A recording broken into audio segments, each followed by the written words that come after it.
Господи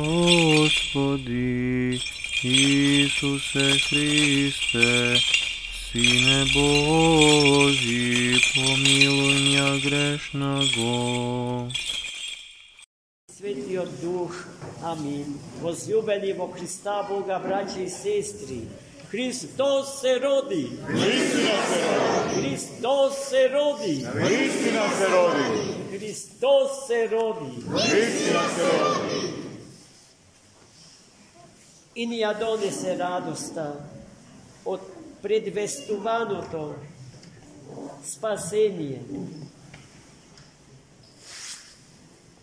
Запишана на страниците од Стариот Завет.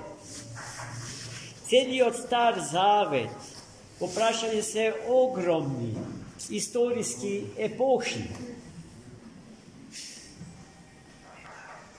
Запишани како историја, како постоење, како култура и како цивилизација на светите страници од Светата книга зборуваат за доаѓањето на Спасителот на човекот и на светот. Целиот Стар Завет, сепкупната старозаветна епоха, е целата ставена во состојба на пренапрегнато исчекување на Месија, на Спасителот на светот и на човек. И тоа, браќи и сестри, тие надежи, тие очекувања на старозаветниот човек денеска се исполнија. Спасителот на човекот и на светот денеска се роди на надприроден, чудесен начин од утробата на Богомајката, која што во разговорот со Светиот Архангел Гавриил, примајќи ја од луката Божја, таа да стане мајката на живиот Бог, Спасителот наш, го праша: а како е тоа можно, кога јас за маж не знам? И тога Светиот Архангел Гавриил ја соочи со вистината, дека таа била и ќе остане дева и откако ќе роди, бидејќи нејзината утроба нема да се распечати. Поради што една од најимпозантните представи на Богородица мајка, ликовни представи на незиниот свет, богомајчински лик, насликан во олтарската апсида. Во калотата од олтарската апсида го носи името Богородица поширока од небото. Зошто? Затоа што таа на чудесен начин го прими и го смести во себе, несместливиот во рамките на создадениот свет.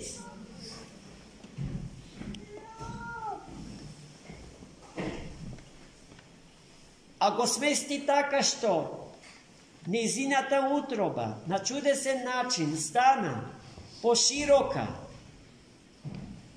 од небото, за да може да се настани во неа и да живее безпочетниот, несоздадениот, безкрајниот, односно вечниот Бог наш и Спасител Исус Христос. Во незината утроба се случи дарувањето на човечката природа. Богородица мајка во името на сите нас му ја предаде природата наша на Логосот Божи, на Словото Божио, на Синот, на Отецот, за да може, браќи и сестри, во се израмнувајќи се со нас, да ни го открие Бога на планот на неговите енергии, на планот на неговите сили, на планот од божествените личности, но вечно останувајќи непознатлив и скриен Бог, Deus absconditus, на планот на природата. Зашто? За тоа што се гледа, се крие тоа што не може да се види. За тоа што се познава, се крие тоа што не може да се познае, а не може да се познае не затоа што Бог е љубоморен и се плаши да го познаеме, туку за да заштити нашата човечка екзистенција, нашето постоење, животот наш. Да не заборавиме што му кажа Јахве на Мојсеја на врвот од Синојската гора, кога тој посака суштински да го познае Бога. Во оној час, кога ќе ме видиш, ќе умриш. Бидејќи капацитетите на човечката природа не можат да ја поднесат големината и силата од природата на троедниот Бог наш. Преку Синот свој, втората ипостас Божија, воплотениот и вочовечениот Логос Божи, троичниот Бог наш, Отецот, Синот и Духот Свет го создаде овој свет во кој што ние живееме. И од тогаш Христос Бог, Логосот Божи, Синот Божи, е цар на се што е создадено. Од тука произлегува неговата царствена природа, како што од истата таа природа произлегува неговата свештеничка димензија, бидејќи тој не само што учествува во создавањето на светот и на човекот, туку тој ја прима и одговорноста и должноста во реализацијата на божествената икономија, домостројот Божи на спасението на човекот и на светот. Од тука, стравот што го нападна царот јудејски Ирод е безсмислен. Што е тоа што го исплаши Ирода? Дека во Витлеем некаде се родил неговиот конкурент, оној кој што ќе му го преземе царскиот трон.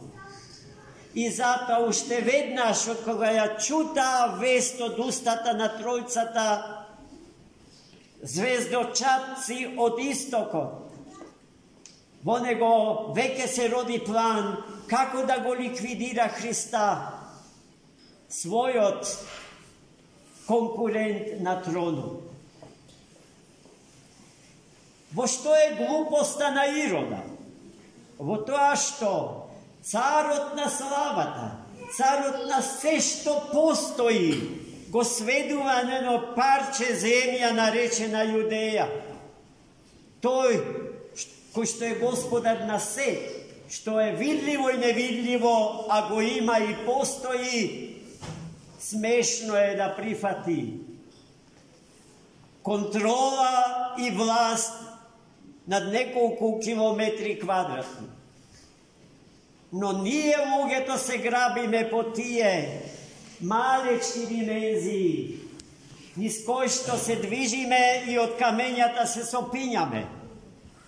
И затоа во нашите глави не се раѓа и не сакаме да ја реализираме идејата за вечниот и несмртен живот во Бога.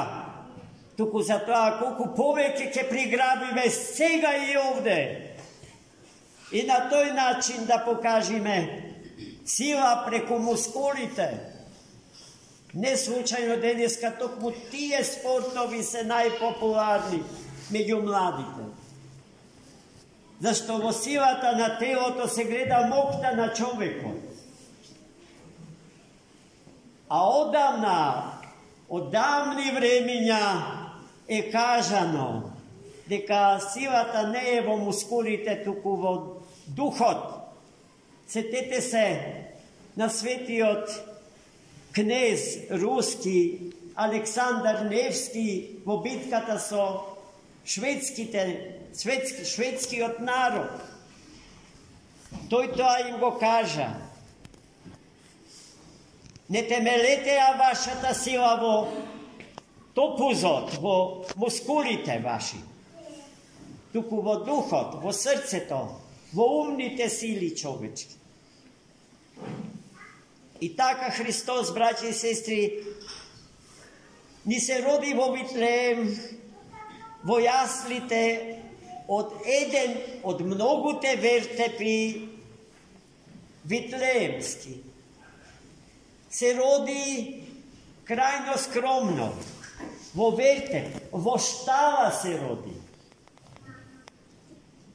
Што и за тогашниот човек и неговите социјални услови на живење беше премногу сиромашно, непоимливо.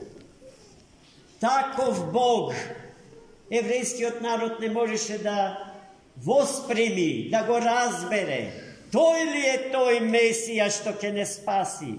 Зарем тој што е роден во пештера, окружен со овчички, со кравички, со теленца, со овчари, кои што го славеа неговото раѓање заедно со светите ангели? Тој ли е тој мокен цар што ќе го покори светот? Во очекување тоа што ќе биде покорено на истиот тој народ, да му биде и подарено. И денес, за жал, еврејскиот народ живее со таа заблуда, браќа и сестри. И бидејќи Христа на крстот го убија, тие од чисто психолошки причини порекнува дека воопшто тој дошол, дека тој воопшто се родил. Овој ден за еврејскиот народ не постои. Овој што ние го славиме со сето срце, со сета душа и со сиот ум. За да се порекне убиството на Бога. Затоа се порекнува и се протежира идејата за тоа дека Месија, дека Христос допарба ќе дојде. Но тој што тие го чекаат ќе биде во се спротивен на Христа. И неговото име е Антихрист. И тоа треба да го знаеме добро. Токму во овие дни, кога многу нешта во светот се случуваат, речиси секојдневно. И секојдневно лицето на светов поминува и се менува. Добива разнообразни визури и гледања. Затоа, браќа мои, никогаш повеќе колку денеска Христос ни треба. И тој, еве го, на денешен ден ни дојде. Што треба да направиме? Нашите срца да ги претвориме во пештери, во јасли витлеемски, завонив тој секогаш одново да се раѓа. И нему да му се поклонуваме, да го пееме и да го славиме, а не каквите годе идоли, на кои што и ние родителите пред тоа све им се поклонувале, а сега допуштаме истото тоа да го прават и нашите деца. Овој свет е свет на златни телиња, браќа и сестри. Од тоа треба децата наши да ги спасиме. Затоа Христос ни дојде, затоа го имаме. Затоа е тој секогаш со нас. Тој налик на просјак стои пред портите на срцата наши и чука. Ако сакаме, ние силните во мускулите да му отвориме. Но тој смирено и кротко чека и чука да му отвориме. Ајде, браќа и сестри, да ги отвориме портите на нашите срца. И Христос, Царот на славата, да влезе и да се всели во нас. И вселувајќи се во нас, така што ќе се храниме со Него, браќа и сестри, од светиот путир, да се преобразуваме во Него, во малечки Христос и по благодат, во малечки сонца на големото сонце на правдата, како што се пее за Христос во денешниот тропак. И темнината, мракот во кој што тоне светот во кој што живееме зарад нашето безбожие и грешност. Светлината Господня да го растере, да ја растера темнината од нас однатре и околу нас, за светлината Божја да не грее, да не топли, да не светли и да не води до целта за која што од Бога денешниот, денеславениот, вистински Бог и вистински човек Христос ја предназначил. А таа цел е да станеме жители на вечното и небесно царство на троедниот Бог. Амин. Христос се роди. Вистина се роди.